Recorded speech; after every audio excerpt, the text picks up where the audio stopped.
8. 영향력에 대한 질문. 누가 화이자매에게 말하여 주었는가?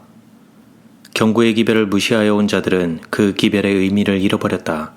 어떤 이들은 자만하여 누가 화이자매에게 말하여 주었는가?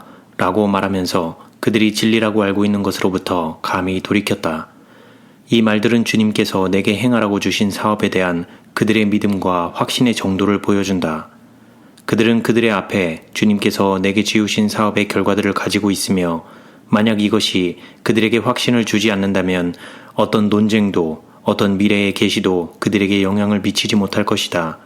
그 결과는 하나님께서 이제까지 말씀해 오신 것처럼 또다시 심판 중에 말씀하시는 것이 될 것이다. 그에게 누군가가 이런 것들을 말해 주었는가? 어떤 이들은 누가 이러한 것들을 화이자매에게 말해 주었는가? 라고 질문할 채비를 갖추고 있다. 그들은 심지어 내게 누군가가 이러한 것들을 당신에게 말해 주었는가요?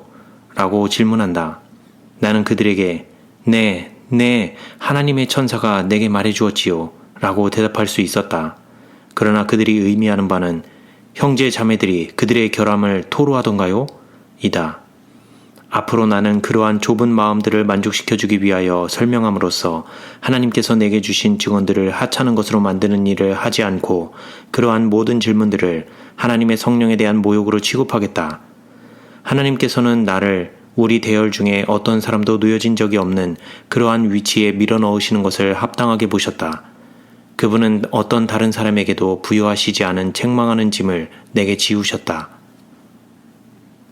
누군가가 화이자매에게 말해줌.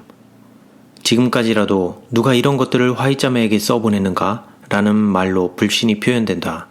그러나 나는 그것들을 그 의미 그대로 알고 있는 자나 존재한다고 그가 생각하지도 않는 것들에 대하여 써보낼 수 있는 그런 자를 아무도 알지 못한다. 누군가가 내게 말씀하셨다. 거짓말하지도 잘못 판단하지도 어떤 경우에도 과장하지 않으시는 그분이다. 영향을 입었다면 믿을만하지 못함.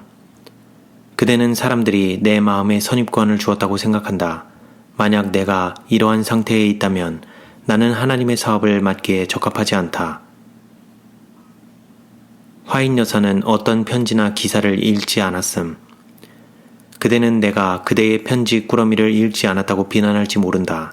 나는 그것들을 읽지 않았으며 켈록 의사가 보낸 편지도 읽지 않았다.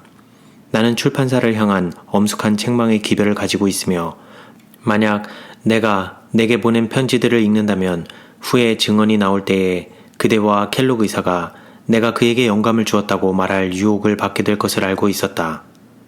나는 리뷰&드 헤럴드지에서 어떤 교리적 기사도 읽지 않는 습관을 가지고 있는데 이는 나의 마음이 어떤 이의 생각이나 관점을 알게 하지 않도록 하기 위함이며 어떤 이의 이론의 형태도 내가 기록한 것과 연관을 갖지 않도록 하기 위함이다. 초기 봉사에 일어난 한 질문. 그대가 그렇게 많이 말한들 어찌할 것인가? 그것이 하나님께서 내게 주신 이상들의 영향을 끼칠 것인가? 만약 그렇다면 이상은 아무것도 아니다. 그대 혹은 그대 이외의 어떤 이가 말한 것은 전혀 아무것도 아니다. 하나님께서 그 일을 손안에 쥐고 계신다. 디 자매여, 그대가 말한 것은 내게 전혀 영향을 주지 못했다. 내 의견은 하나님께서 이상 중에 내게 보여주신 것과 아무 상관이 없다. 소문을 듣고 책망하는 것이 아님. 나는 그대의 편지를 받았으며 그것에 답변하는 일에 힘쓸 것이다. 그대는 증언을 받아들였다고 말하나 속임에 관한 부분은 받아들이지 않는다. 그러나 나의 형제여, 그것은 진실이며 소문은 이 책망의 경우와 아무런 관계가 없다. 화인 여사를 유도하려는 시도. 이 형제는 내가 의무에 관하여는 보다 적게 말하고 예수의 사랑에 대하여는 보다 많이 말하는 것이 백성들을 기쁘게 할 것이라고 제안하였다. 그러나 나는 주의 성령이 내게 감동하시는 대로 말하기를 원한다. 이 백성이 무엇을 필요로 하는지는 주께서 가장 잘 아신다. 10월 17일 안식일 오전에 나는 이사야 58장을 가지고 설교하였다. 나는 전혀 기별을 부드럽게 하지 않았다. 권고에 능하신 한 분에 의하여 조종됨. 누군가가 그의 글을 조종한다고 말하는 사람들이 있다. 나는 그 혐의를 인정한다. 그분은 바로 권고에 능하신 분으로 사물들의 형편을 내 앞에 제시하시는 분이다. 왜 간혹 질문을 했는가? 한 사람이 F자매가 그들에게 말한 것 때문에 증언들에 대하여 의심과 불신을 품어온 사실을 내게 고백하였다. 지적된 한 가지 사실은 개인들에게 주어지는 증언들은 다른 사람들에 의하여 내게 말해지는 것인데 나는 하나님께로부터 온 기별이라고 하면서 그것들을 그들에게 준다는 것이었다. 이렇게 하면서 나의 자매는 나를 위선자요 거짓말쟁이로 만든다는 사실을 아는지.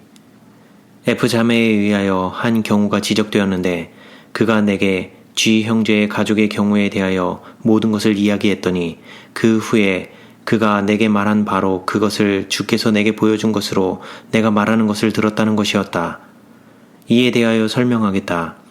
내게는 흔히 가족들과 개인들이 이상 중에 보여지는데 그들을 알고 있는 자들과 접할 수 있는 기회가 있을 때는 목사들과 백성들이 그 존재하고 있는 악에 대하여 알고 있는지 확인하기 위해 그 가족이 어떤 형편에 있는지를 묻는다. 이것이 G 형제의 가족에 대한 경우에 있어서의 진상이었다. 나는 증언이 사실에 의하여 실증될 수 있는지 여부를 알고 싶었다. 그러나 비록 근시안적이며 미혹된 영혼들은 그렇게 해석하는지 모르지만 주어진 정보가 증언을 낳지는 않았다. 누가 바울과 화이자매에게 말했는가? 잘못을 범하고 있는 자에게 주님께로부터 온 증언을 증거할 때에 흔히 누가 화이자매에게 말했는가? 라는 질문을 한다. 바울 당시에도 이러한 상황이었음에 틀림이 없다. 이는 틀림없이 누군가가 교회의 유익을 마음에 두고 하나님께서 임명하신 목사인 그 사도 앞에 교회의 번영을 위협하는 교인들의 위험한 상태를 제시하였을 것이기 때문이다. 말해야 할 때가 있고 침묵해야 할 때가 있다. 물론 무엇인가 조치가 취해져야만 하며 주님께서 임명하신 목사는 이 악들을 시정하는 일에 있어서 실패해서는 안 된다. 이제 이러한 악들이 존재하고 있었으며 바울은 그것들을 제거시키기 위하여 행하여야 할 일들을 가지고 있었다. 우리는 바울이 자신의 앞에 교회들의 상태를 제시한 것을 알고 있다. 하나님께서는 그에게 교회 안에서 유지되어야 할 질서에 관하여 빛과 지식을 주셨으며 앞으로 일어날 악과 그 악은 시정되어야만 하며 그 악화된 성격에 따라 단호하게 다루어져야만 함을 제시하셨다. 주님께서는 바울에게 교회 안에서 유지되어야 할 순결, 헌신과 경건을 계시하셨으며 이에 반하여 일어나는 그가 알게 된 것들은 하나님께서 그에게 주신 빛에 따라 책망을 받아야만 함을 계시하셨다. 왜 묻는가? 어떤 교회에 대하여 내 마음에 문제가 제시될 때 간혹 글자 그대로 하늘로부터 한 줄기의 섬광이 번쩍이며 하나님께서 그 경우에 대하여 내게 제시하셨던 특별한 점이 계시될 때 그리고 특별한 교회들, 가족들 혹은 개인들에 대한 부담이 내 마음에 쌓일 때 나는 자주 그 교회 안의 형편을 묻는다. 그리고 나는 그 문제를 내가 그 교회를 방문하기 전에 모두 글로 적어낸다. 그러나 나는 사실들이 그 증언을 실증하기를 원하며 어떤 방법으로 하나님께서 내게 주신 빛을 이끌어내야 할 것인가를 알아야 할 부담을 갖는다. 만약 잘못이 공개적으로 교회에 영향을 주어왔다면 그리고 교회를 그릇 인도하는 어떤 사람의 행동이 믿음에 있어서 교회를 약화시키고 불신을 강하게 했다면 이루어져야 할 일은 사적으로 가족들이나 홀로 개인에게 제한되어서는 안 되며 악을 몰아내고 기만적인 일들과 잘못된 해석으로 인하여 속임을 당한 사람들의 마음에 빛을 비추기 위하여 교회의 모든 사람들 앞에 제시되어야만 한다. 백성들 앞에 설 때에 하나님께서 내 앞에 있던 얼굴들에 대하여 과거에 내게 주신 빛이 다시금 내게 섬광처럼 떠오르며 주님의 영에 의하여 말하도록 강권함을 받는다. 이것이 많은 경우들을 보이시면서 하나님께서 나를 사용하신 방법이며 이 경우들을 공개시키기 전에 그 경우가 다른 사람들에게 알려졌는가 혹은 그들의 영향이 일반적으로 교회를 손상시켰다고 생각되어지는가 하는 것을 나는 알기를 원한다. 간혹 질문들을 하게 되며 그것이 이 경우를 취급하는 방법, 즉 많은 사람들 혹은 적은 사람들 혹은 당사자들 앞에서 취급할 것인가를 결정짓는다. 만약 그 경우가 다른 사람들이 알 필요가 없고 개인적으로 처리될 수 있는 경우라면 나는 시정할 수 있는 모든 가능한 일을 하며 그 문제를 공개하지 않기를 참으로 원한다.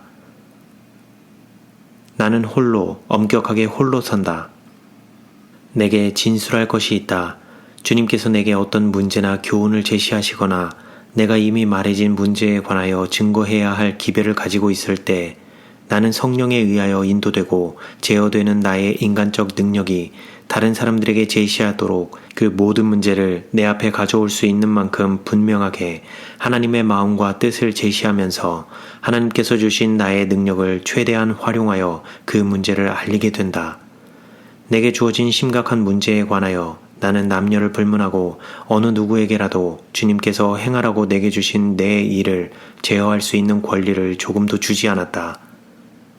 죽음으로 남편을 잃은 21년 전 이후로 나는 재혼이란 전혀 생각해보지 않았다. 왜 그런가? 하나님께서 명령하셨기 때문이 아니다. 그렇지 않다. 홀로 서는 것이 내게 최선이었기 때문이다. 그것은 하나님께서 내게 맡기신 내 일을 수행함에 있어서 아무도 나와 함께 고난을 받지 말아야 하겠기 때문이요. 또한 그 어느 누구도 격려와 책망의 증언을 하는 나의 일과 책임에 대하여 어떤 방법으로든 내게 영향을 미치는 권리를 가지지 말아야 하겠기 때문이다. 비록 남편으로부터 도움과 격려를 받고 흔히 그의 동정을 얻었지만 나의 남편은 결코 이 일을 행함에 있어서 내게 방해가 되지 않았다. 그의 동정과 기도와 눈물을 나는 몹시 정말 몹시 아쉬워하였다. 아무도 나처럼 이것을 이해할 수는 없다. 그러나 나의 일은 성취되어야만 한다. 하나님께서 내게 행하라고 주신 사업, 즉 그분께서 그들을 위하여 책망과 격려를 내게 주셨는 바 그들에게 증언하는 일에 있어서 내가 영향을 입도록 최소한의 상상이라도 어떤 인간적 힘에 의해서 제공되어서는 안 된다. 이 문제에 있어서 나는 혼자였다. 이 사업에 관련된 모든 어려움과 모든 시련에도 불구하고 나는 엄격하게 혼자였다. 하나님 홀로 나를 도우실 수 있었다. 이 세상에서 내가 이루어야 할 그 마지막 사업은 곧 끝나게 될 것이다. 나는 오해받지 않도록 가능하다면 방법에 있어서 명백하게 내 자신을 나타내지 않으면 안 된다. 나는 이 세상에 내 마음에 어떤 기별을 주거나 내게 어떤 의무를 부여할 그러한 사람을 가지고 있지 않다. F 형제여, 나는 지금 그대에게 주님께서 그대를 위한 혹은 어느 누구를 위한 짐을 내게 주실 때에 그대는 주님께서 그것을 내게 주신 그 방법과 모양대로 그것을 받아야 한다고 말하고자 한다.